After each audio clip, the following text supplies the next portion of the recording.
Hmm. Mishkan. Alors, Monsieur Grégoire, bonsoir. Je vous ai donné les droits d'administrateur, j'ai lancé l'enregistrement et ma mission s'arrête là. Bon chiot. Oh là là, t'as vu ça? Ça, c'est militaire. Monsieur Grégoire, attention, hein. Eins, zwei, drei. Bon, Monsieur Dan Cohen, bonsoir. Présent, grave. Présent. Oh là là là là. Est-ce que tu as une caméra ou non? Oui, mais ça ne marche pas. Ça ne marche J'ai fait une vidéo. Cette application n'a pas d'accès à votre caméra. Voilà. Bon, on va faire ça. Alors, j'ai envoyé un dossier en PDF. Oui, on l'a vu. Est-ce que c'est possible de l'envoyer en chat pour notre ami Abraham Rogoziner? Emmanuel l'a mis en shot. C'est bon. Voilà. Alors.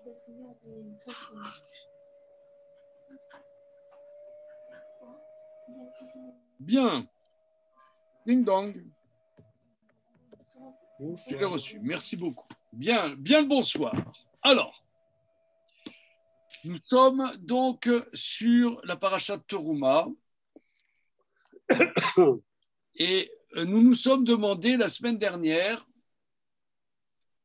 quel est le lien entre la paracha de Teruma et la fin de paracha de Mishpatim. Voilà.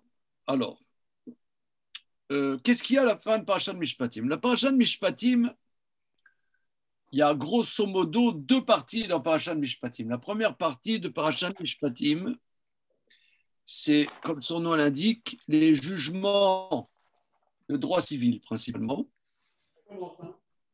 Juste après, la paracha de Yétro, qui est donc le don de la Torah. La deuxième partie, la paracha de Mishpatim, reprend Matan Torah en d'autres termes. En d'autres termes que dans Parashat Yétro. Et à la fin de la paracha de Mishpatim, Moshe monte sur le mont Sinaï et pour recevoir pendant 40 jours, apprendre la Torah avec Hachem. Ok. Et maintenant, Teruma, Hachem dit à Moshe, parle aux enfants d'Israël qui me prennent un prélèvement, voilà, Vikrouli Teruma, qu'ils prennent pour moi un prélèvement. Voilà. Et alors, on s'est demandé, et ça, donc là maintenant, il y a le Dieu encourage les enfants d'Israël à donner de leur richesse pour la construction du Mishkan. D'ailleurs, sans transition, il y a le gala de la yeshiva. Enfin, j'étais obligé de la faire, quoi. Ok. Alors, maintenant... D'ailleurs, on peut déjà donner. Attends, excuse-moi. Maintenant, quel est le lien, bonsoir Odile, quel est le lien avec la parashat Mishpatim? Alors, Hirsch explique, Rav Shimshon Raphaël Hirsch explique que le Mishkan, la paracha qui commence, les parachutes qui commencent sur le Mishkan, en vérité, ça commence dans Parashat Teruma et ça termine à la fin du livre de Vaïkra.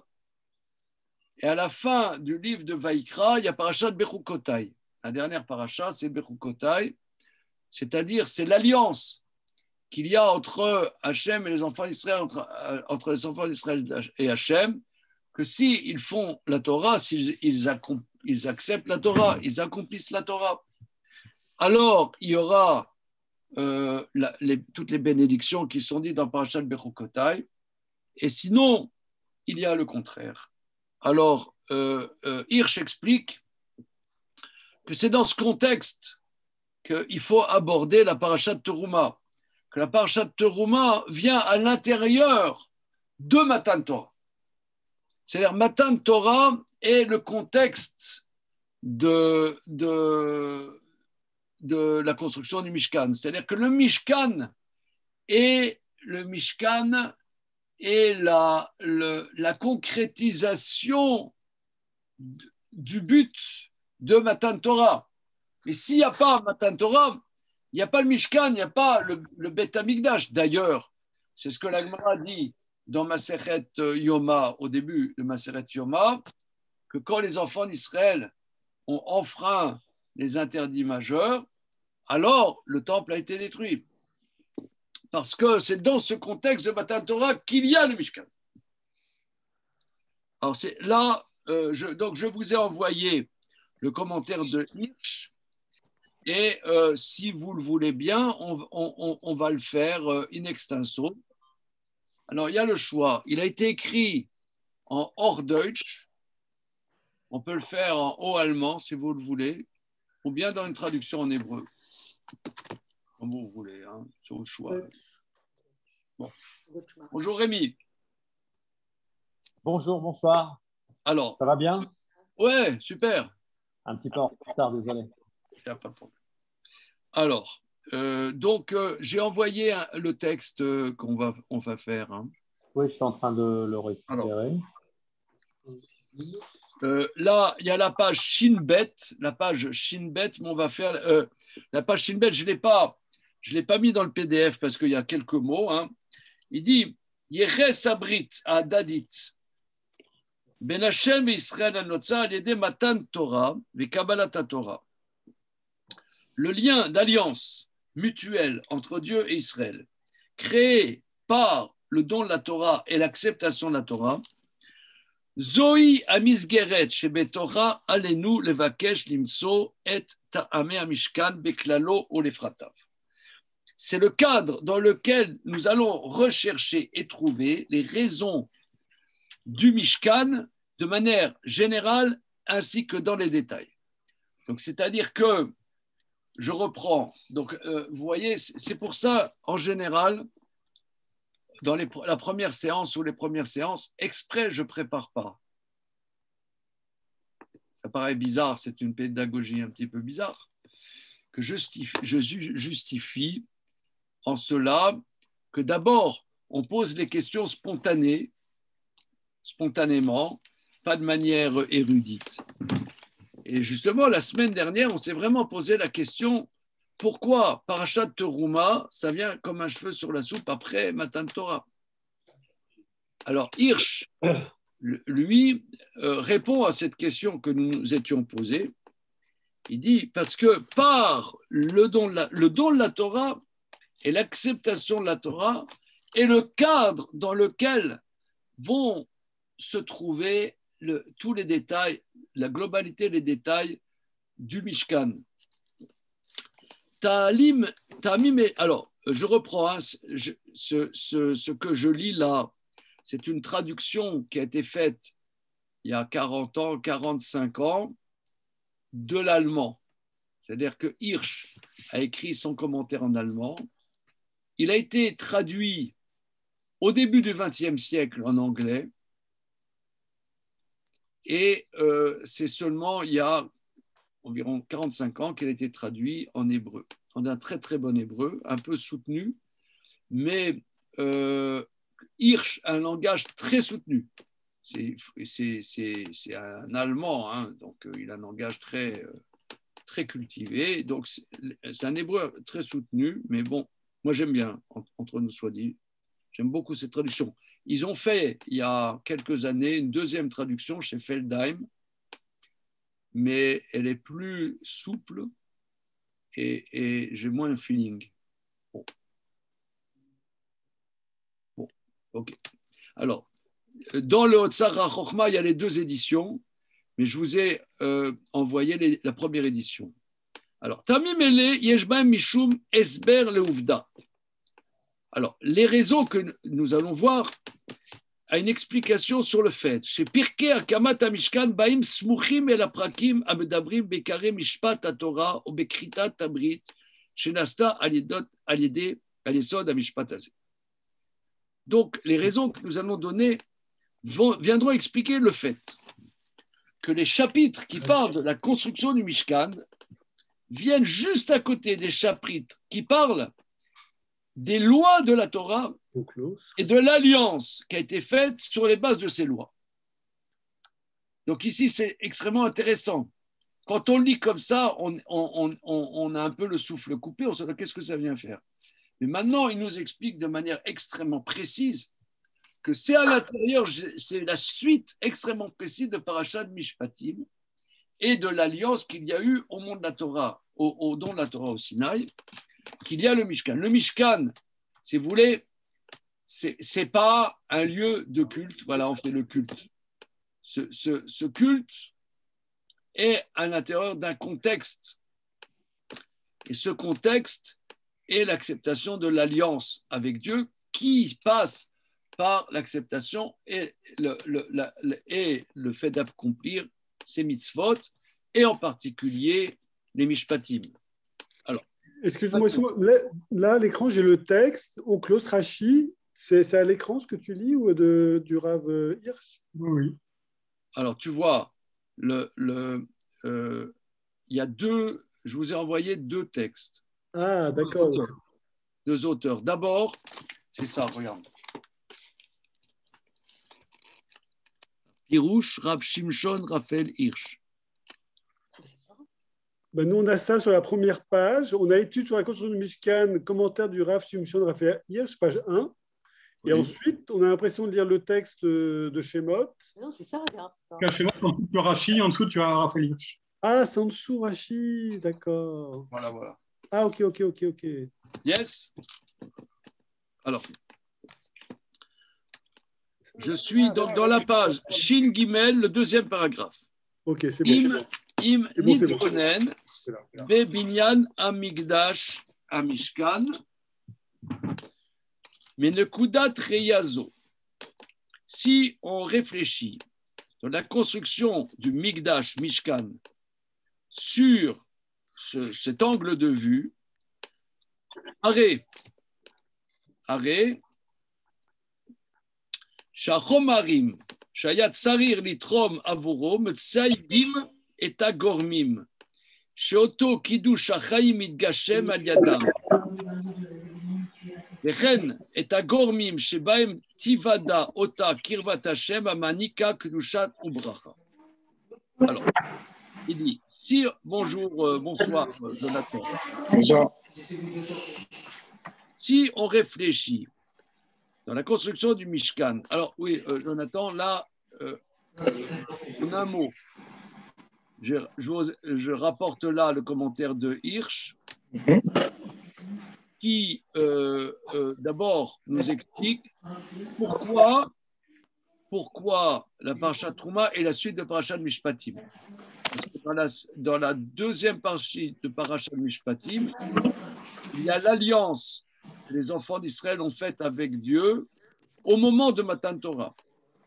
Donc, il explique que le Mishkan et le Mishkan n'ont de sens qu'à l'intérieur d'un cadre global qui s'appelle Matan Torah.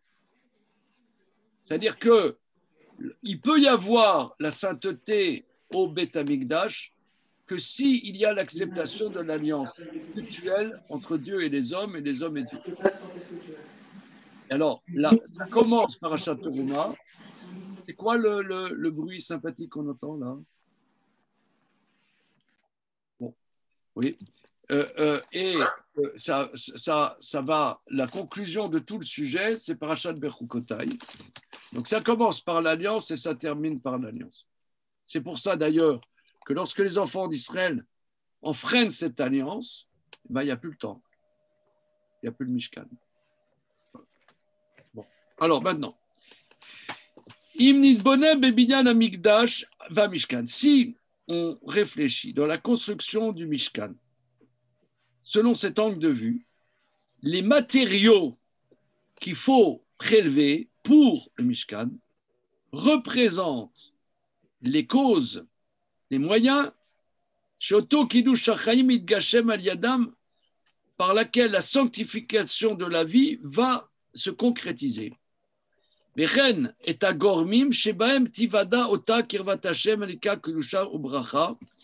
Qu'est-ce qui cause, par lequel pourra se faire savoir la proximité de Dieu qui donne la sainteté et la bénédiction. Share, Achomarim Aele, Alors, parce que lui va expliquer. On reprend les versets. Zota teruma asher tikru meitam. Voilà les prélèvements que vous prendrez d'eux.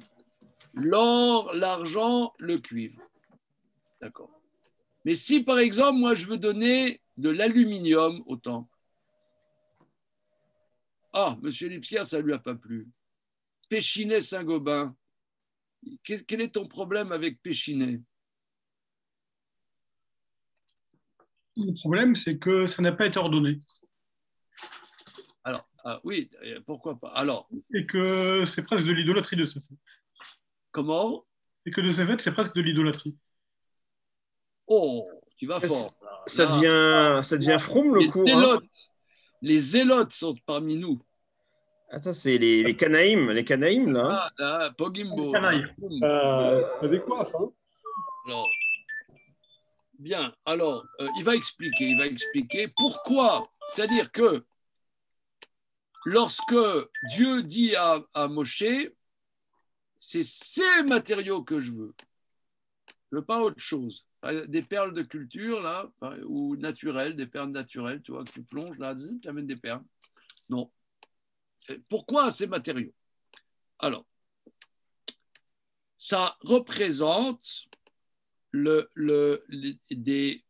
éléments nécessaires à la sainteté de la vie et à la proximité de Dieu qui va nous donner cette sainteté qui émanera du temple, du Mishkan et la bénédiction. Ces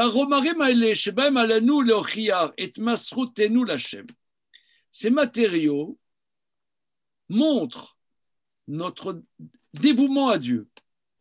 Miyad Hashem kibalnu ota barishona, b'maase itmasrutenu inenu chozrim mekablim otam miyad Hashem bebracha kefula.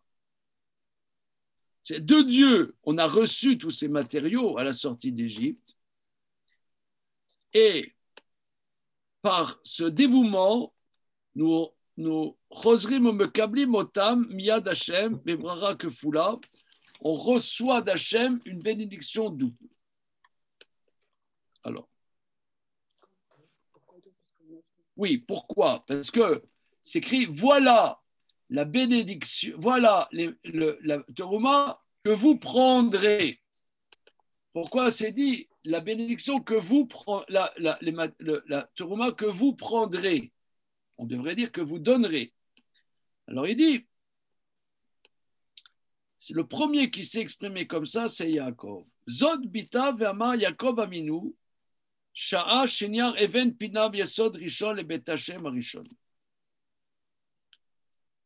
Cette expression, c'est le premier, c'est Yaakov notre père, quand il a posé la pierre d'inauguration de la maison de Dieu. Kol asher titenli Aser esrenoular. Tout ce que tu me donneras, la dîme, je prendrai la dîme pour toi.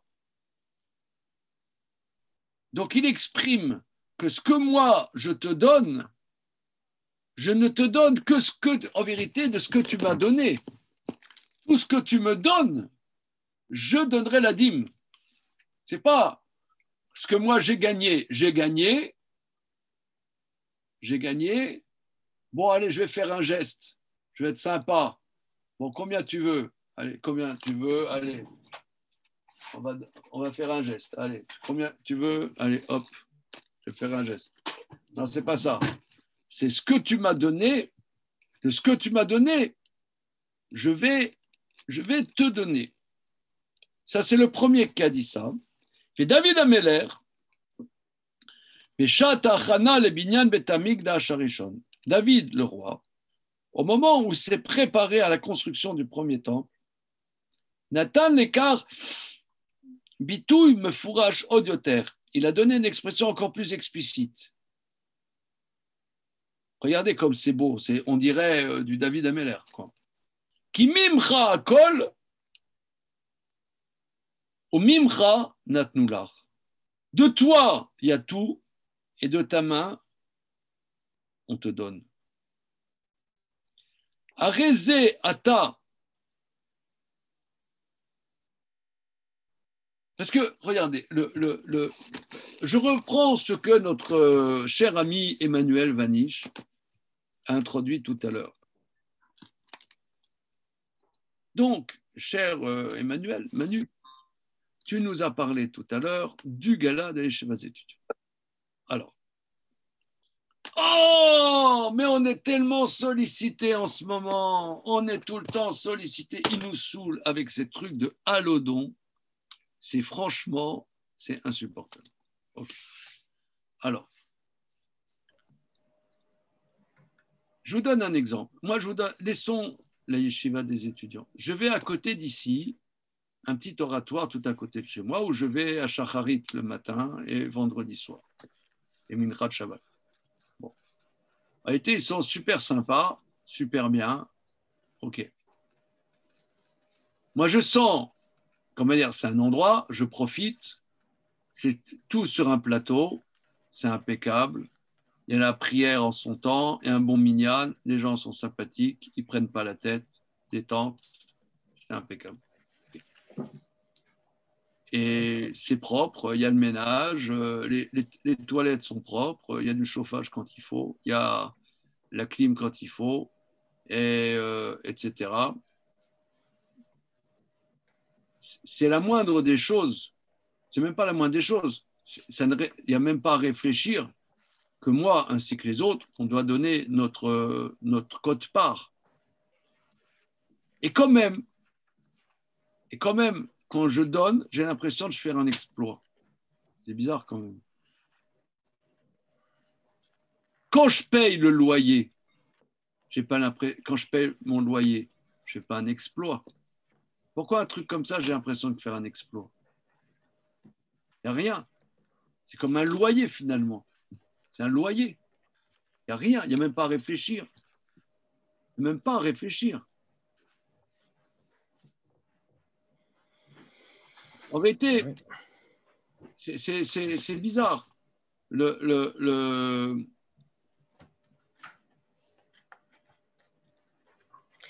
y aurait la réponse Froum simple, qui est de dire, comme c'est une mitzvah, alors c'est normal que le Yetzer il joue son rôle et il veut freiner.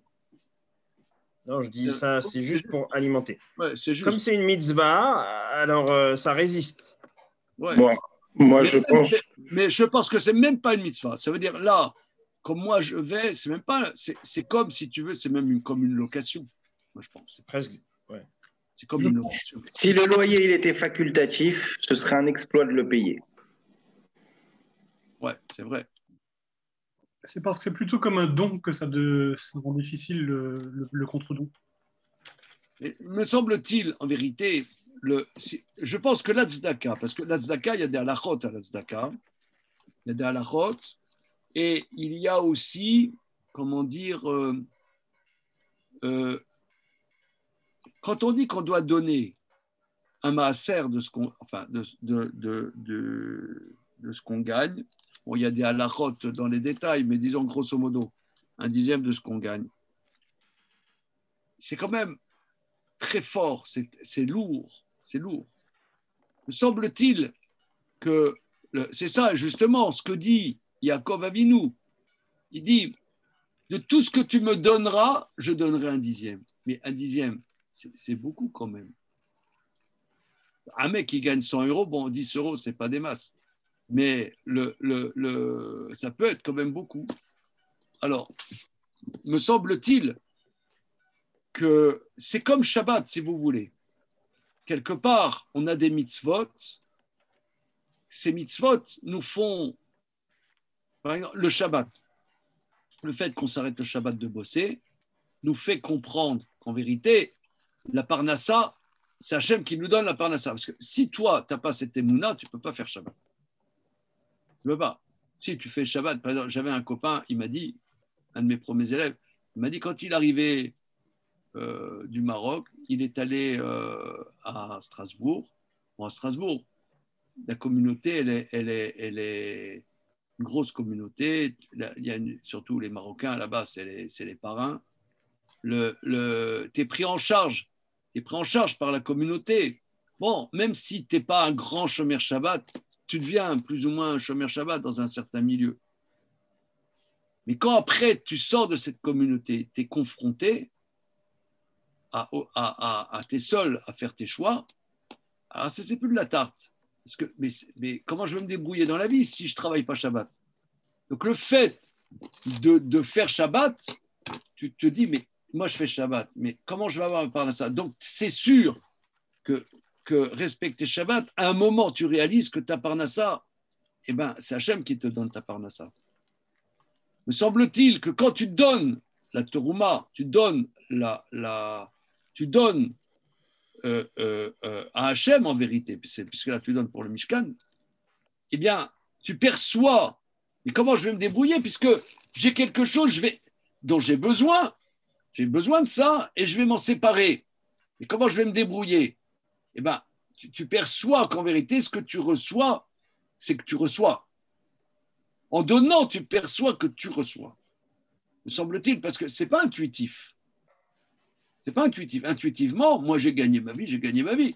J'ai bossé 8 heures par jour, j'ai bossé 7 heures par jour, j'ai bossé 9 heures par jour. Khlas. Mais ils me saoulent, ceux-là. Moi, j'ai bossé. Qu'est-ce que c'est que ces connards? Parasites, feignants, feignasses. Donc, t'as qu'à bosser comme tout le monde. Qu'est-ce que ça veut dire, cette histoire? Donc, ça veut dire que c'est la mitzvah de Tzedaka qui, elle, va nous faire découvrir, comme le Shabbat, qu'en vérité, on reçoit. Comme ça, moi, je l'entends. Comme ça, je l'entends. C'est parce que ça demande un effort. Mais qu'est-ce qui va me faire supporter cet effort? Certes, c'est le joug de la mitzvah, mais quelque part, me fait réaliser que si la Torah me demande ça, c'est qu'en vérité, je réalise que la parnassa, je ne suis pas la source, moi, de ma propre parnassa. Bien qu'instinctivement, on le perçoive comme ça. Alors, et ça, c'est ce que le roi David dit. Regardez ce verset magnifique. Ki mimcha akol au miyadra natnular. Car de toi est tout, et de ta main on te donne.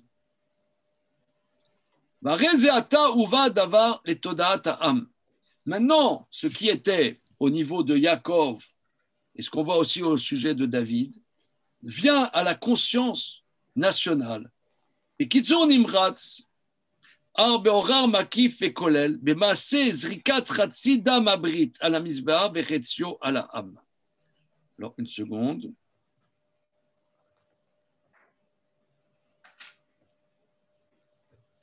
Oui, pourquoi? Parce que juste avant, là on est au chapitre 25.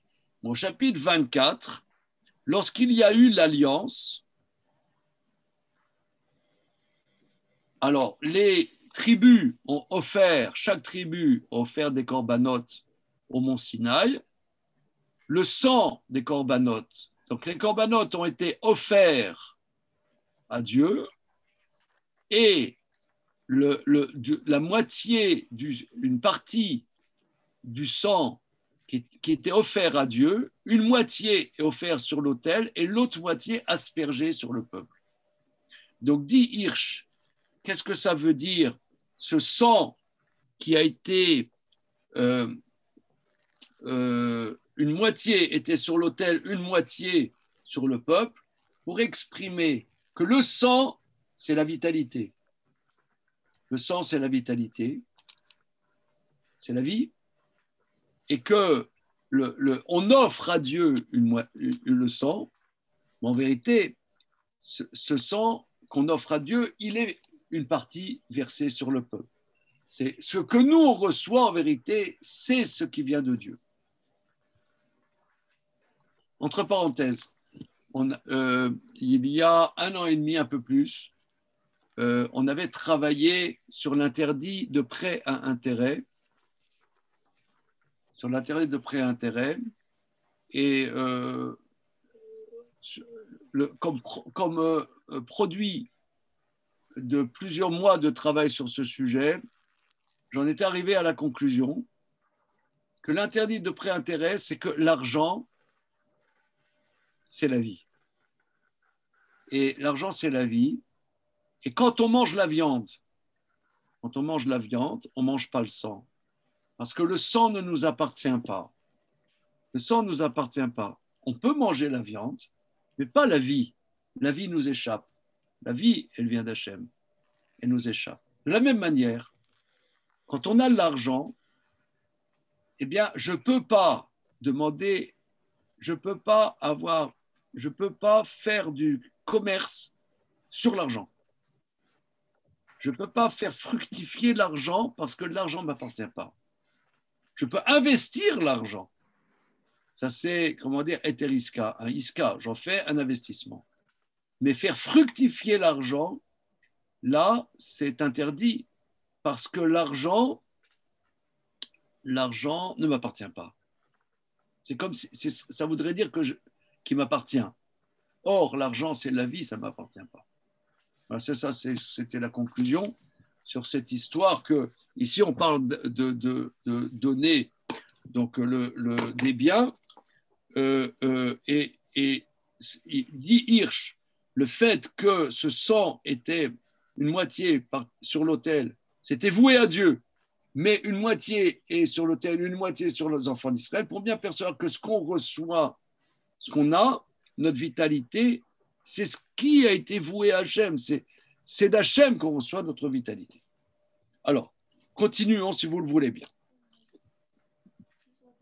Alors, Beyeshurun Krar et Hamoud 232, Orachnu.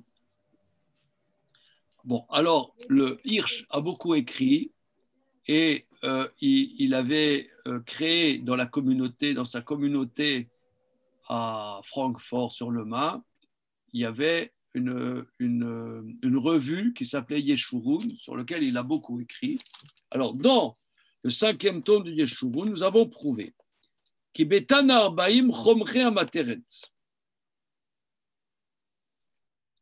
nous avons prouvé que dans les Écritures saintes, on voit les matériaux de métaux, des métaux. Beshel Ofiam Amutsak. Quelle est le caractéristique du métal? C'est la dimension, le métal est la dimension de concentration. Bederer klal, les kemachal, les chosek et les choshen. Le métal symbolise la solidité et la pérennité. Alors, il rapporte des versets. Donc là, on voit, entre parenthèses, la connaissance qu'il a du Tanakh. On met peot orkam, du fait de leur valeur, qui bitouille les okarat nirse arouar. Quand on veut parler de l'importance de la connaissance, on prend comme exemple l'or et l'argent. Si la connaissance, tu la recherches comme l'or et l'argent, alors on voit dans les proverbes de Salomon, si la connaissance, tu as un amour de la connaissance comme tu as un amour de l'or et de l'argent. Donc l'or et l'argent est l'expression, on compare la recherche de l'amour de la connaissance à l'or et l'argent. Oulam, bemyuchad, niskarim, chomare amateret bemikra, beshel techunat atacha vatsiruf shebaem. Alors, particulièrement aussi, sont mentionnés les matériaux de métaux dans les versets, dans leur capacité de fusion et de tsirouf, ça veut dire on voit ça dans tsirouf, ça veut dire que affiné. Comment dire on raffine, voilà. C'est le raffine, c'est-à-dire qu'on enlève il y a le minerai, on enlève les scories pour en sortir un corps purifié. Donc, Kemachal, les kol davar moussar ve'emet. Donc, les métaux représentent une parabole de la morale et la vérité, donc lequel est mélangé le mal et le mensonge, selon tous les modes de mélange.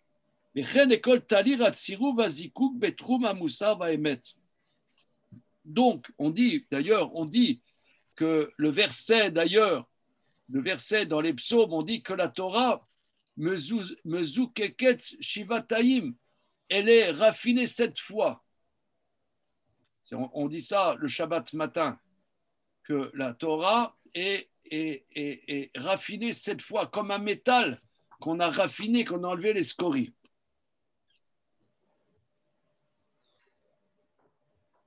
Alors, il rapporte des versets.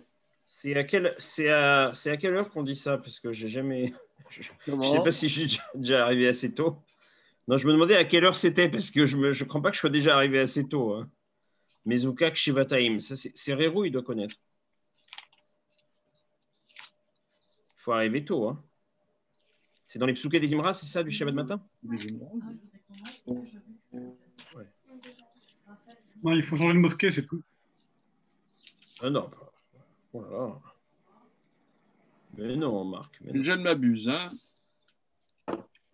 Alors, regardez, c'est extraordinaire parce que ce qu'il dit, on voit par exemple, on dit que les paroles de Torah, Nechemadim mezav ou mepazrav, les paroles de Torah sont plus délicieuses, plus désirables que l'or et que la topaze. Dans une seconde. Me tromperais-je? Non, ça me dit quelque chose, ce pasouk. Ah, mais c'est le Shabbat, c'est dans le psychodijimra de Shabbat, non? Oui, c'est ça, oui, c'est ce que je viens de dire. Oui, je m'interrogeais juste à quelle heure il faut arriver pour être à temps. Regardez, bon, peu importe, je ne vais pas. Okay. En tout cas, on dit que la Torah, elle est purifiée 7 fois. Donc, donc quand on voit dans la Torah, dans les versets, l'or, l'argent et le cuivre, il y a la dimension d'un corps qu'on a extrait, d'un minerai, on a extrait un corps pour le purifier et pour le rendre pur. Voilà, donc il y a une dimension de purification et d'un aboutissement. Alors, mais donc, ce n'est pas une perfection, c'est un travail, quoi. C'est pas... un travail, voilà. Voilà. Dans tous ces versets, dans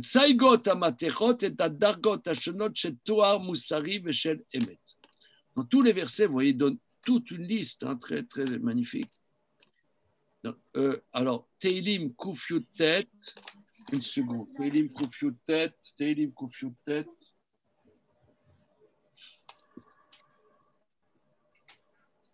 C'est le alphabet. Alphabeta, hein.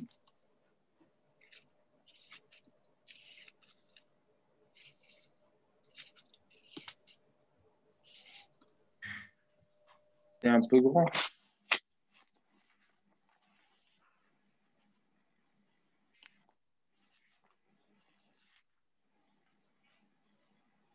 Sigim, Ishbata kol riche aretz, la reine a afti edotecha.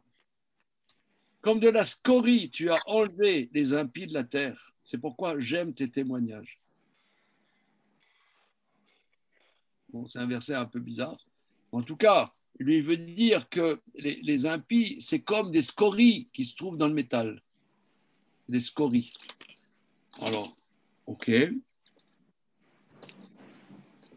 Alors, dans tous les versets, les métaux représentent les différents niveaux de pureté morale et de vérité. Anechoshet, le cuivre. Meyat seget et choser à atselut. Ve'et amatzav ativi chaser à idun vatsirouf. Le cuivre représente le manque de noblesse et la situation matérielle manque de finesse et de raffinement. Donc le cuivre, je ne sais pas, moi j'y connais rien. Hein. Il y en a qui travaillent dans le cuivre là. On a un copain là, Thierry Cailloun, son métier, c'est rechercher des filons d'or dans le monde. Oui. Ouais, ça, son métier. Il va aux quatre coins du monde. Ah, c'est ça, il va au Zimbabwe, en Russie. Surtout en Guyane. Surtout en Guyane française. Il a un savoir-faire. Comment ça fonctionne ça? Il y a des études pour faire ça? Je lui demanderai demain. Il vient le mardi soir, je lui demanderai. Intéressant. Alors, en tout cas, il dit que le cuivre représente la nécessité d'un grand raffinement parce que il a l'air donc plutôt beaucoup mélangé de scories. Maintenant, l'argent, le tsayen darga shel matzav ataun zikouk ve ercher zikouk. Alors, l'argent représente le niveau d'une situation qui demande raffinement et capacité de raffinement. Velo azav, matsu les robes les losigim. Par contre, l'or, il dit, il se trouve des pépites d'or. Ça arrive des pépites d'or sans scorie. Mikol makom, mesugal lehamod bemivran achamour beyoter shel sirouf. Mais néanmoins, il faut quand même le faire passer par une situation de purification.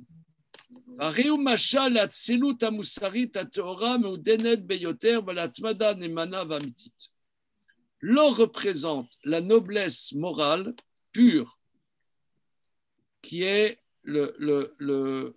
bon, il a un langage, je ne comprends pas exactement, mais en tout cas, quand on parle de l'or, c'est que au Mishkan, on amène différents degrés de métaux, des métaux qui sont assez banaux et des métaux qui représentent une dimension de pureté. Mais même cette pureté, il faut quand même la tester. Pourquoi? Est-ce que véritablement elle est pure ou non? Donc là, ça représente ces différentes dimensions.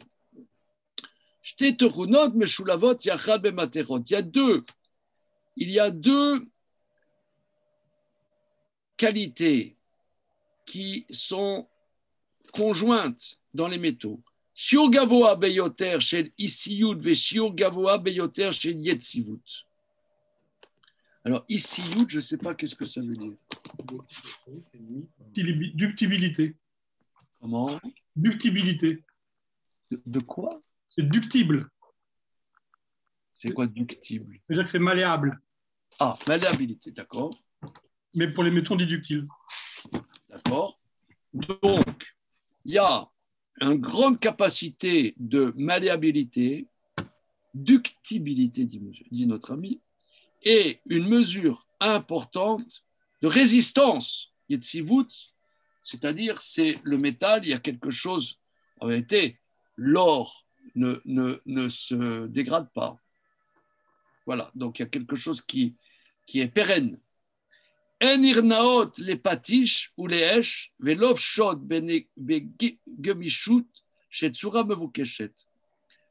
Ces métaux se plient au marteau, au feu, et par leur souplesse prennent la forme recherchée. Ar, mais chez Udba baen sura kel shei, imishtameret baem keyetzivut etana. Par contre, à partir du moment où la forme lui a été donnée, eh bien, elle la garde et ne bouge pas. Rakoar alim yachol la rosota. Seulement une force surpuissante peut la détruire. Mais trunot tele miyatzgot amaterot dafka ota midat ofi. C'est dans ces matériaux, donc dans les trois qui sont ici, représentent le métaux cette caractéristique. Chalenu leafil nochar sav achova. Que nous devons, donc ça représente des qualités que nous devons utiliser en face de l'ordre divin. En face de la volonté de Dieu qui se dévoile à nos yeux. Varega manavi odia kidvar Hashem ou keesh vekepatish. Comme dit le prophète Jérémie, que la parole de Dieu, c'est comme du feu et comme un marteau. Fikar en chomer matim yoter minamatechot les tiour semali chez itnagutenu amusarit nora iudenu. Voilà, ça c'est du hirsch tout craché. C'est pourquoi il n'y a pas un matériau qui représente mieux que le métal la représentation symbolique de notre conduite morale en face de notre vocation, c'est-à-dire la vocation de Dieu, du peuple juif, et la vocation du peuple juif est de servir Dieu. C'est pour ça que c'est juste après le don de la Torah. Et donc, lorsqu'on prend l'or, l'argent et le cuivre, il y a, ça dit Hirsch, c'est pour nous représenter, quelque part, nous assimilons à ce que représente l'or, l'argent et le cuivre. Cette dimension de nous soumettre, la parole de Dieu, c'est comme un patiche et comme du feu, comme un marteau, comme un maillet, patiche, c'est un maillet, et comme le feu, donc on se soumet, mais d'un autre côté, cette solidité et ce travail de purification, et cette solidité après ce travail de purification. Voilà, ça c'est ce qu'il dit. J'avoue que je ne l'aurais pas trouvé tout seul. Hein? Bien. Alors, le fi terunot à Atarav Tsirouf, à Rej Mitkabel Seder à Diroug Abba. Selon les caractéristiques de Atara, c'est-à-dire de fond, qu'on fond et qu'on purifie, se trouve donc l'ordre, dans l'ordre suivant, Nechoshet représente Matzah Tivi, Chaser Idun Vetsirouf. Le cuivre, naturellement, manque de finesse et de tsirouf, de pureté. Kesef, Matzav, Ercher, les Zikouk. L'argent a est bien disposé, comment dire, Ercher, les Zikouk, il est fait pour vraiment être purifié. C'est dans sa caractéristique d'être purifié. L'or, Matzav Mushlam Shel Toar Vetiv Mekoriim. C'est la dimension de perfection d'une pureté naturelle à Omdim Bechol Mivran qui se tient en toutes circonstances. Alors, Beyeshurun Krar et Hamoud 637 Veila, Krar Vav Hamoud machin. Orarnu, nous avons donc dans d'autres livres prouvé la Rardioun Beprate Advarim en analysant les détails qui bigde Adam mavim bitouy les michlol maout à Adam veofio. Alors maintenant, parce que là on voit, reprenons, il y a l'or, l'argent, le cuivre. Maintenant, Trelet Argaman, Tolachani, Veshesh, Veizim, Rotelim, etc. Alors, nous avons prouvé que les vêtements de l'homme expriment l'essence de l'homme et son caractère. C'est intéressant ça. Que ça exprime l'essence de l'homme, l'habit. D'ailleurs, c'est un truc intéressant, les habits. Vous voyez, par exemple, nous, dans la société dans laquelle on vit, on n'est pas les Chinois de l'époque Mao. On peut s'habiller comme on veut. C'est intéressant quand même. Et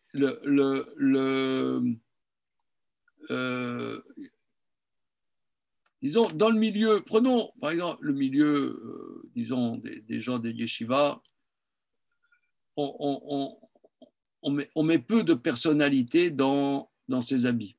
Par contre, les femmes, c'est open bar, quoi. Les habits, c'est très, c'est très, très intéressant. Comme, par exemple, telle femme va choisir tel habit, une autre femme, un autre habit, ou un moment, un autre habit. Il y a une personnalisation dans les habits, dit-il.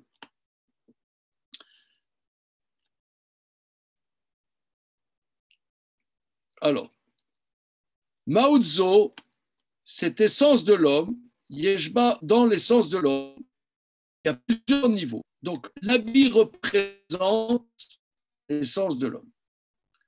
Cette essence, il y a un aspect végétatif, c'est-à-dire Achila, Shtia, Chaye, Amin, Akol Agiruim, Vadrafim, Atshukot, Vagava, Anovim, Meilotiot, Ele. Dans l'humain, il y a un côté végétatif, il y a le manger, il y a la boisson, la vie sexuelle, avec tous les pulsions de l'homme, les désirs, les plaisirs qui viennent de ses actions naturelles. Il y a un tzad animali, un côté, on passe à la page d'après, un côté animal dans l'homme. Kochot, achayim, ashofim, be'akara, be'retsia, be'sheifa. Il y a aussi des forces qui viennent dans la reconnaissance, la volonté, l'aspiration. Amanu Shamgam Amitzat Tzitzit Veshatnez. Nous avons déjà analysé la mitzvah Tzitzit et Shatnez et nous avons montré qui ben Chomre Abeged Miyatseg Atsemer et Atzad Animali Shel Maut Adam. Nous avons prouvé que la laine représente le côté animal de l'essence de l'homme. Ben Pishtan, le lin, le côté végétatif de l'homme.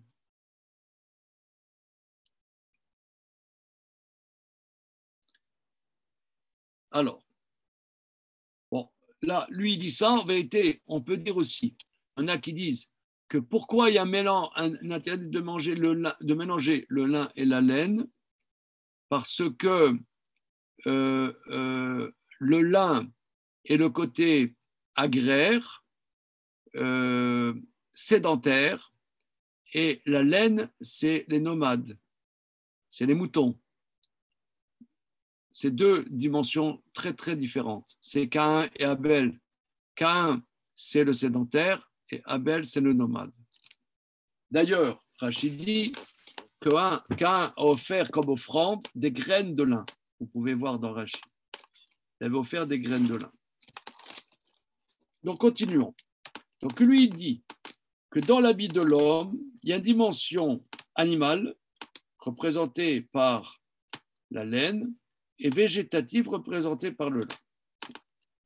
Gam le tzorer hamishkan itremu ben chomre abegen rag tsemer. Alors, pour le besoin du Mishkan, parmi les fibres d'habit, il y a la laine. Il n'y a que la laine et le lin. Trelet, argaman, tolat, shani. C'est ce qu'on a vu la semaine dernière. Rachid nous disait qu'il y a 13 matériaux. Mais quand on les compte, on avait vu qu'il y en avait 15. Mais avait été proposé la semaine dernière que non, que les 3, c'est la laine. Trelet, argaman, tolat, shani, c'est un. Pishtan, shesh. Yoter alken, nif de loup, alalou betziveem amuvakim, lavan, kachol, adom, beshneg-navim. Les couleurs qui sont demandées, c'est le blanc, le bleu et 2 nuances de rouge. Shesh. Alors, shesh, c'est le lin. Il ne parle pas des peaux, là. C'est pas étonnant. Comment? Il dit que pour le Mishkan, on n'a besoin que de lin et de laine, mais il y a des peaux aussi. Il va en parler. D'accord. Il va en parler. Alors,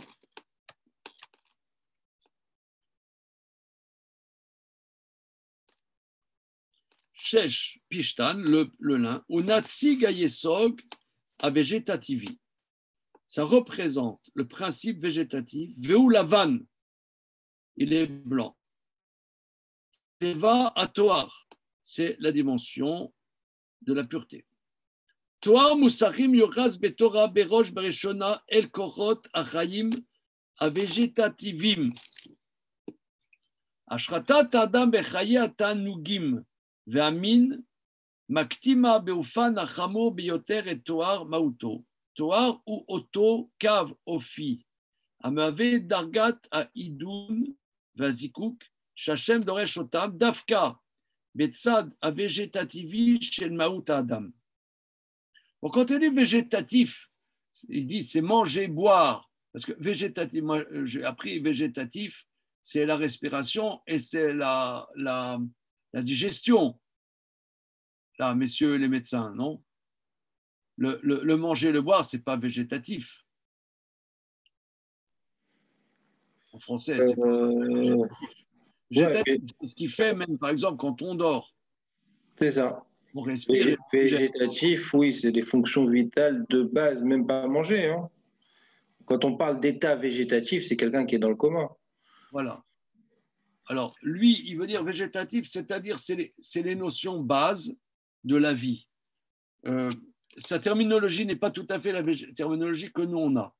Parce que je comprends, il y a trois dimensions. Il y a la dimension de la vie simple. Ensuite, la vie simple, le manger, le boire, la reproduction. Et ça représente le lin. Ensuite, il y a la volonté. Il y a la volonté. Il y a l'énergie. Ça va être le tsemer. C'est une autre dimension. C'est le tsemer. C'est-à-dire que ce qu'il appelle végétatif, c'est ce qui est de l'ordre de l'instinctif, de pulsionnel. De l'organique plutôt. Voilà. Organique. Voilà. Mais quelque chose qui est inné, qui n'est pas travaillé, qui est, voilà, c'est là, c'est fait comme ça. Par contre, lui dit, l'organique, c'est le lin blanc. Le lin blanc, parce que il dit qu'il faut là une certaine retenue et pas une dépravation, dit-il. Hein, c'est ce qu'il dit. Parce que là, ça entache le blanc. Alors, Kemoshat Semer, je passe au paragraphe d'après. Kemoshat Semer, Natsig Ayesod Animali. La laine représente la dimension animale. Veu Chomer Abba Minachai, ça vient d'un animal. Karga Matsevaim, les couleurs. Chez Bahem ou Mofia Kan, les couleurs qui se trouvent dans la laine, c'est-à-dire l'azur, l'argaman et le shani, Motsa Meolam Achai, ça vient c'est animal, ça vient des matériaux animaux. Et Mamar Aniskar Laïlocha, nous avons prouvé, Kim Meben Shne Agvanim Adomim, Ashani ou Anachut, va à Argaman à Atzil Yoter. Alors, dans les deux couleurs, il y a le Tolad Shani et le Argaman. Tolad Shani, c'est l'écarlate. Le pourpre. Oui, alors, Pourpre, c'est Argaman et Tolad Shani, je crois que c'est écarlate. Ou vermillon, quoi. En tout cas, l'un, ça vient, qu'on avait dit, des petites bestioles. Et l'Argaman, je ne sais pas exactement, il dit il y a quelque chose de plus noble dans l'Argaman. Ve'ima tseva adom, betor tseva adam. La couleur rouge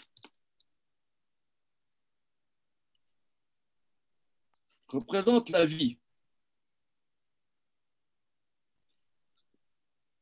Donc, il y a la vie. À Argaman, donc il dit, comment vous avez traduit Argaman? Ils traduisent le pourpre ici, dans le Rashi, oui. Mot à mot. À Darga Agvora Yoter, donc il y a une dimension de rouge un peu comment dire, il y a du rouge carmin, un peu comme du sang, et il y a le argaman, ça doit être un rouge plus brillant, qui ne ressemble pas au sang. Un argaman, c'est un rouge plus subtil, qui représente la dimension humaine. Il y a la vie, la dimension d'humanité. Aré Hashem Adam, Romez Mamash Alatseva Adam. Dans le rouge, il y a le mot Adam, l'homme, ou Adam Be Ayediya. Ave Omer, vous ne connaissez pas l'Afrique à l'époque. Ave Omer, Dargat Achaim Agvoa Beyoter. Donc, ce qui veut dire, c'est que tu as Tolat Shani, il y a dimension, c'est la vie qu'on peut partager avec les animaux. Argaman, c'est la dimension de la culture humaine qui se démarque d'une certaine animalité. Ça, c'est la dimension d'Argaman. Il dit, et le trelet, ou Atseva Amare El Agvul, Shel Ofakenu, Velma Shemavar Letrum Reyatenu. Le trelet, l'azur, comme son nom l'indique, l'azur, c'est l'horizon de nos regards. C'est ce qui est plus loin que notre réalité. C'est une dimension supérieure, c'est une dimension divine. Donc, ces trois couleurs. Donc, il y a. Donc, maintenant, regardez, c'est quand même. Je suis content de faire ça avec vous parce que si on ne s'assied pas pour le faire, je crois qu'on peut passer notre vie sans... Oh, à 120 ans, on me dit alors, les matériaux du tabernacle, une autre question, s'il vous plaît. J'avais piscine, je ne pouvais pas. J'avais la série à la télé, wesh. Alors, lui dit ça prend corps quand même petit à petit. Lui dit, ça va petit à petit. Le lin, c'est ce qui pousse. Bien que le lin, c'est encore travaillé. Hein. Le lin, on est bien d'accord. Le lin, ça ne se fait pas comme ça, le lin. Vous connaissez, vous avez déjà vu comment on fabrique du lin? Monsieur Antoine Lévy? Ah, pas encore. Alors, je peux vous conseiller, lorsque on était jeunes mariés, on habitait Strasbourg et on a passé des vacances à côté de Saint-Dié. Des Vosges. Dans les Vosges. Et à Saint-Dié, à l'époque, donc c'était au milieu des années 80, il y avait un musée d'ethnologie, enfin des métiers, si vous voulez, des métiers des Vosges. Et il y avait la fabrication du lin, entre autres. Et c'était vraiment passionnant. Comment on fabrique le lin? Il y a le rouissage, etc. C'est un travail très, très intéressant. Comment, à partir d'une tige, tu fais des fibres pour faire des vêtements? C'est extraordinaire. Alors, mais néanmoins, il y a la dimension végétale. La dimension végétale est la dimension première du vivant. Cette dimension première du vivant, lui dit, c'est la dimension simple du vivant. Ça demande une pureté, c'est la base. C'est le manger, le boire, la reproduction, qui demande comment dire, des règles strictes de pureté qui est représentée par le blanc, l'écru, le côté écru du lin. Bien. Pas taché. Maintenant, deuxième dimension, la laine. La laine, c'est le vivant, c'est l'animal. Et l'animal, il y a trois couleurs. Il y a Tolat Shani. Donc, c'est le rouge sang, et un rouge, ensuite, un rouge qui est pas naturel, qui vient certes d'une dimension animale, mais qui se trouve pas comme ça dans la nature, c'est l'argamane. Donc ça, c'est la dimension humaine, du travail humain à travers son vivant humain. Et tu as l'azur, qui est aussi du sang d'un animal, qui représente aussi cette vitalité, mais c'est l'horizon, c'est l'azur, c'est le firmament, c'est c'est le lointain de l'horizon. C'est ce qu'il dit. L'au-delà. D'ailleurs, peut-être l'au-delà, et d'ailleurs, dans Tchelet, tu as le mot tachlit. Tachlit, c'est-à-dire c'est la finalité.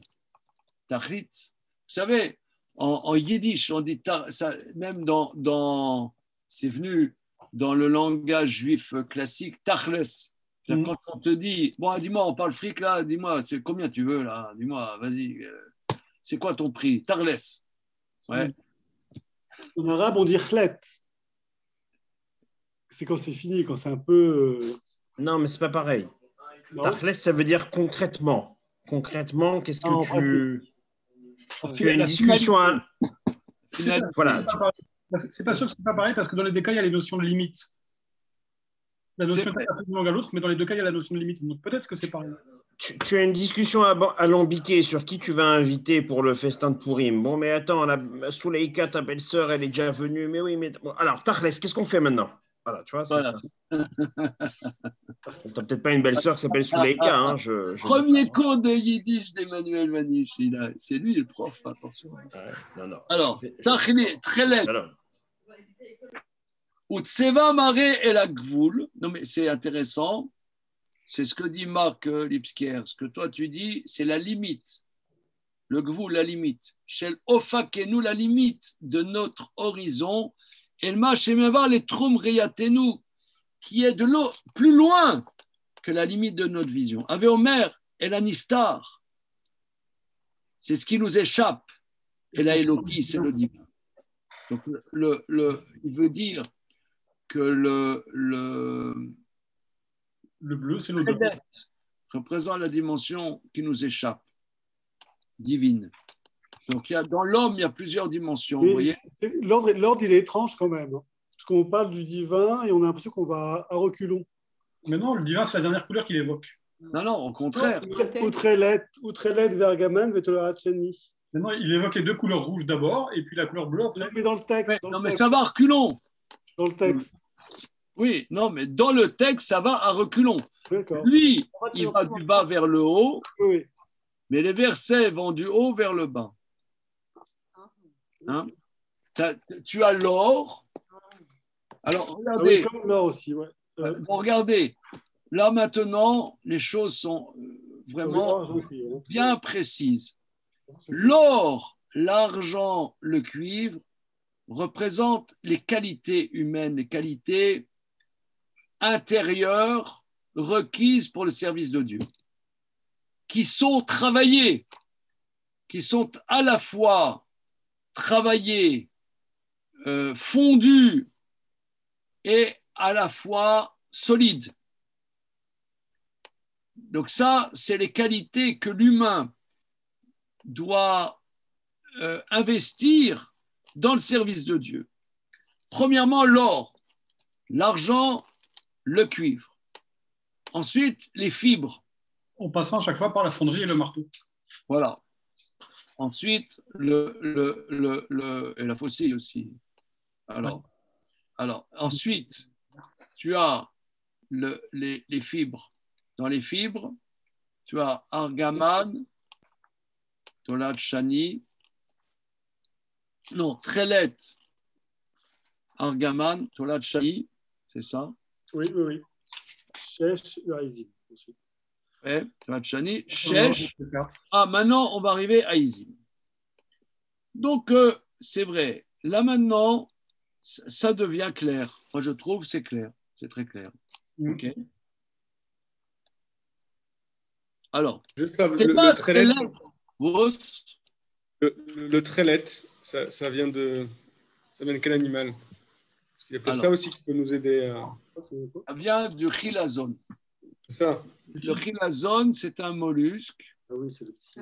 Un mollusque. Et il y a 130 ans environ, il y avait un très grand rabbi en Pologne qui a parcouru toute l'Europe pour trouver qu'est-ce que ça peut être. Il est arrivé au musée océanographique de Naples et il a dit « dos is dos ». Et depuis, vous savez, il y a certains chassidim et maintenant, même dans le milieu sioniste religieux, qui ont de l'azur sur les tzitzit. Vous avez vu, oui, j'ai vu ça. c'est assez courant, hein, des braslaves, etc. Oui. Et voilà. Parce que ça avait été interdit, c'est ça, comme il y avait un doute sur la couleur bleue, ça avait été interdit dans les tadits officiels. Ça veut dire on ne sait pas, ça a été perdu. Ouais. Qu'est-ce que c'est précisément? Alors, pendant 2000 ans, c'est tombé en désuétude. Et ce rabbi, il a voulu retrouver ça. Et lui, il affirme, et certains, par exemple, il y a un grand rav actuel, Rav Yitzhak Brandt, le frère de Rav Yechiel Brandt de Sarcelles, lui, il va à Donf qu'il a raison de Rabbi Dradzin, etc. Bon, c'est des grands débats. C'est des grands débats. Ouais, c'est chouette, c'est qu'il y a une taille comme ça. Alors. J'ai vu ce qu'il Teva Trelet, al Chomare Abegen, Mave Fo et Ayesod Eloki. Chez Nidgale Lenen. Donc la couleur azur du matériau d'habit représente le principe divin qui s'est dévoilé à nous. Et Tseva Berit Hashem Ima Adam Vet Siman a Eker chez la Yesod Eloki Amitraber Ima Adam Ataor.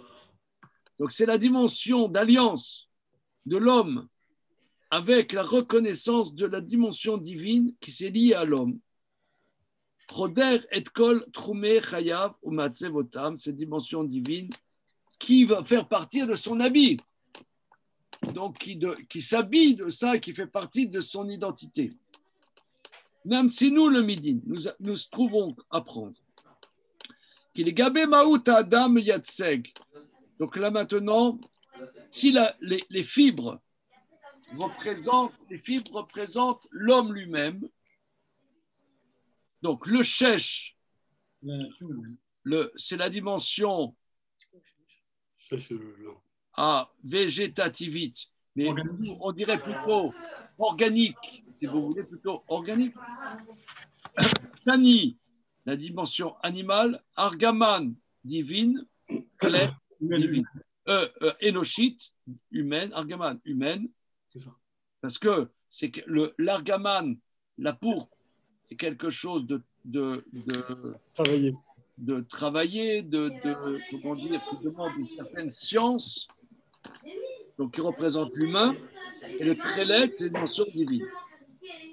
Rézé Seder, Dirouk, Bekav Olé, Shel Kol Achalakim, Vamashmuyot, Shel Maout Adam. Orotizim. Alors, maintenant, vous avez posé, on a les peaux de bête. Alors, Orotizim, une âme. C'est qui là? Il y a l'ambiance là, l'ambiance sympathique là. C'est chez les Vaniches, là, Edine à côté, pardon. Attends, ils font pas dodo là, chez les Vaniches? Ouais, chez les Vaniches, c'est. C'est un artiste. Darmanin, il pourrait nous couper les allocs. Hein. Ça part, c'est. Non, mais c'est. Je vous explique. Ah ouais. En yiddish, on dit à Ganzjahrsfreiler. Toute l'année, c'est la fête. Voilà, à Ganzjahrsfreiler. À Ganzjahrsfreiler. Mais exactement, c'est. Toute l'année, c'est la fête. Alors, Orot Izim, les peaux de chèvre. Enam Shamshim el les sakim ou les begdé. Avel vesigoufim. Alors, les peaux de chèvre ne servent que pour faire des sacs ou bien des habits d'endeuillés ou de gens qui veulent se mortifier. c'est un matériau. Les Hagana ou les Idgonenut. Donc ça veut dire que ça va servir pour les tentures, pour le toit du Mishkan. C'est la protection. On ne s'habille pas, sauf si tu t'habilles avec une peau de chèvre, c'est Cro-Magnon. Mais pourquoi le Cro-Magnon? Parce que c'était la glaciation. Oui, donc la glaciation, tu avais des... Moi, je me souviens, vous vous souvenez à l'époque des Cro-Magnons? L'homme de Cro, l'homme de moi, l'homme de Nion. Voilà. Magnon. Mignon. Alors donc, donc ça sert pour la protection, donc ça va servir pour le toit du Mishkan. Al orot elim madamim val orot trashim, voire plus loin. Maintenant, atse shitim, le bois de shitim. Alors, le bois de shitim, à etz ou bederklal, machal legdila ou le pricha matmedet vegoveret. Alors, le bois, en général, représente la croissance et le fait de se développer de manière constante. Vilou be'etz ha'erez, she'etz ha'shita ou echad me'aseret aminim shelo. Alors, les maîtres disent dans le traité Baba Batra que le shitim, c'est une sorte de cèdre. Mitvasfim al-kar simane ha'otzma va'gdula. Ça représente la puissance et la grandeur. Le fikar, atse ha'shitim ba'mishkan ou ba'kelav, me samlim bedereklal, mida nikeret shet itpatrut, vitkadmut, shelatmada, verananut et ketz. Donc les bois de shittim représentent dans le tabernacle ainsi que dans les objets où rentre le bois de shittim la puissance, la croissance et la fraîcheur renouvelée constamment. Kolachomarim, aniskarim bepsukim, mechubarim yachad al-yede vav achibur. On peut remarquer qu'il y a dans les pasouks, on dit l'or, l'argent, trelet argaman trata, orotelim adamim, voilà, jusqu'à Shemen. Il n'y a que des vav. Vav, vav, vav. Shemen, il n'y a plus de vav. D'accord? Pourquoi il y a un vav? Achomarim, shemetzirufam, yukam binyano, aikari, sheamishkan, vekelav, bepasuk, zayin, niskarot, avanim, yekarot, shayud, rushot, le atkanad, bigde, akwanim. Alors, donc maintenant, jusque-là, c'est tous les matériaux pour la construction. Maintenant, il va y avoir,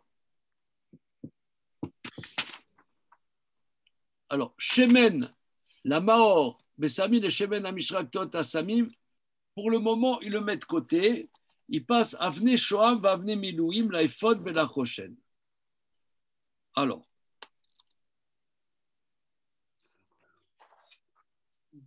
les pierres précieuses nécessitent pour préparer les habits des Kohanim.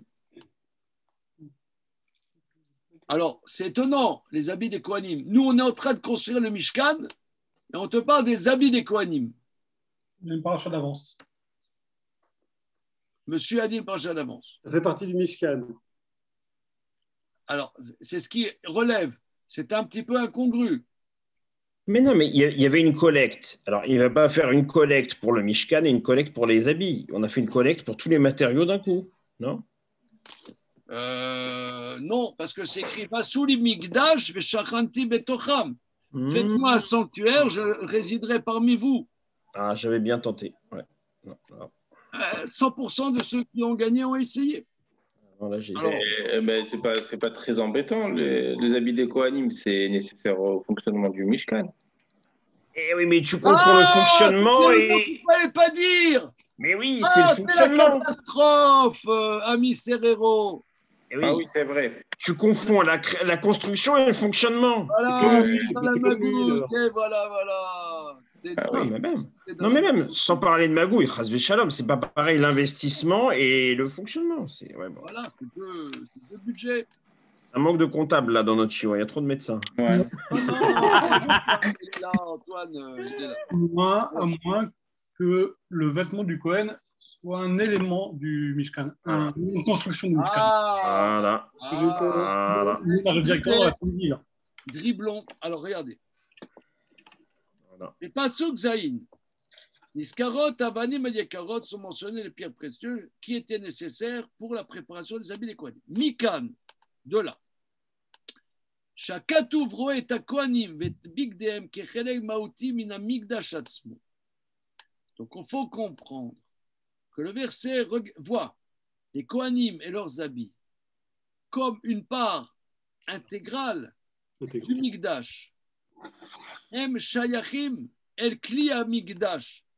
Mitam ze atzmo. Kalal otam gam ha-Rambam beyad chazaka mizkret ilchot kli ha-migdash.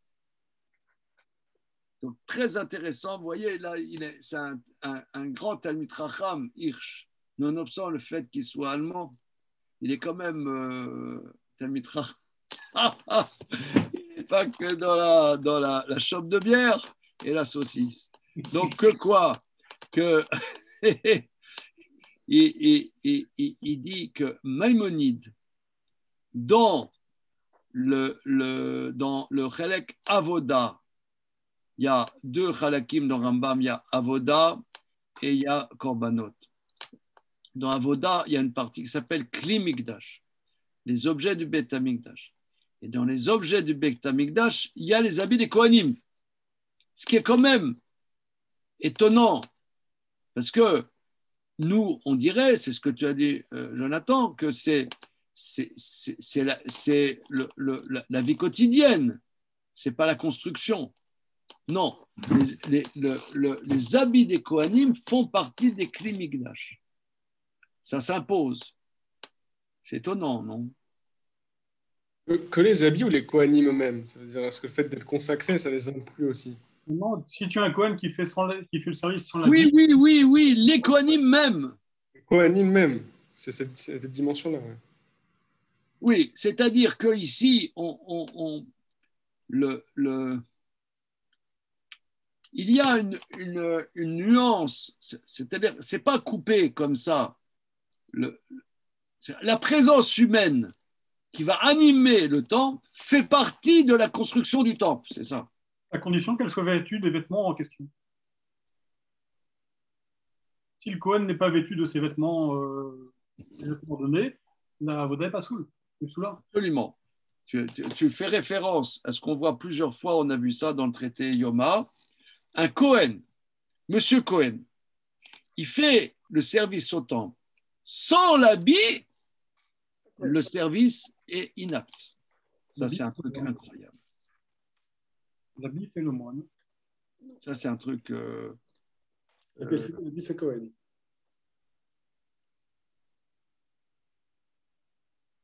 Le grand prêtre fait le service sans ses 8 habits. Il met les habits d'un Cohen simple, pas soul. Bien qu'il ait mis les habits de Cohen. Là, il y a un truc à méditer. Hein. Méditation transcendantale. Surtout que pour Yom Kippour, pour aller dans le Saint des Saints, il en enlève une partie, non? Il met les habits de Cohen simples. Oui, il enlève, il s'habille en enlève. Oui, il enlève tout. Voilà. Alors, regardez. Moi, je vous suggère que nous arrêtions là pour le moment, parce que là, il va y avoir un gros morceau, un gros morceau. Comment ça se fait qu'il y a l'huile d'onction et l'huile pour les luminaires? On l'a aussi. En théorie, l'huile pour les luminaires, c'est comme on a dit, c'est le fonctionnement. Ok, alors ça, c'est un gros morceau. Comme on a vu déjà des choses importantes et qu'on a bien travaillé, les enfants, là, vous étiez sages. Alors, je résume que ici, par son travail quand même remarquable, il nous dit que ça va dans le sens du plus haut au plus bas. Donc, tu as l'or, tu as l'argent et le cuivre représentent les qualités d'âme nécessaires pour le service au temple, pour le service de Dieu en vérité. Ce sont comme le minerai qui a été travaillé, qui a été fondu, qui a été raffiné et qui devient maintenant quelque chose de solide, à la fois souple et à la fois solide. Donc là, ça représente ce qu'on doit investir pour le service de Dieu. Ensuite, il y a l'homme lui-même, c'est les fibres de vêtements. Donc là, il y a la dimension dans l'humain, il y a la dimension simple, organique de l'humain. Ça, c'est le lin qui doit être blanc, qui doit être écru plutôt, ouais. Parce qu'il n'est pas teint, il est cru. Tu as la dimension vitale de l'humain, Adam, la dimension de dame, de la vie de l'homme. Il y a 3 dimensions. La dimension simple du vivant, ça c'est Tolad Shani. Tu as l'Argaman, c'est la dimension, on pourrait dire, de l'homme en tant que culture. Et le Trélet, le Trélet, c'est la dimension de l'humain qui tend vers le divin, qui a l'horizon, qui est la relation à Dieu, qui fait partie du vivant aussi, de la vitalité humaine. Voilà. Ensuite, il y a les peaux de bête. Les peaux de bête, ça c'est une autre catégorie, c'est les tentures pour protéger le temple, le Mishkan. Et ensuite, tu as le bois de Chittim. Le bois de Chittim, qui est la structure du Mishkan, c'est l'arbre qui représente la puissance, la croissance. Et l'arbre, l'arbre, c'est pas comme une plante qui s'arrête. Un cèdre, ça peut durer très, très, très, très longtemps. Il croît, il est en croissance constante. Donc ça c'est la structure du temple et aussi de certains kélim, comme l'autel, comme le haron, il y a du bois de chittim, la table de préposition aussi. OK. Bon, c'est bien. Suite au prochain numéro. C'est bon? J'ai une petite question. Mais peut-être c'est trop long à répondre, on verra peut-être. Les 13 matériaux dont on parle là, est-ce que c'était les mêmes pour le Beth Amikdash ou rien à voir? Alors, au Beth Amikdash, la base, c'est les mêmes. La base, c'est les mêmes. Il va le dire d'ailleurs dans la suite. Rashi va le dire dans la suite. Okay. La structure base, c'est les mêmes. Ouais. OK. Bon. Merci beaucoup. Merci. Merci les amis. Merci, au revoir. Au revoir.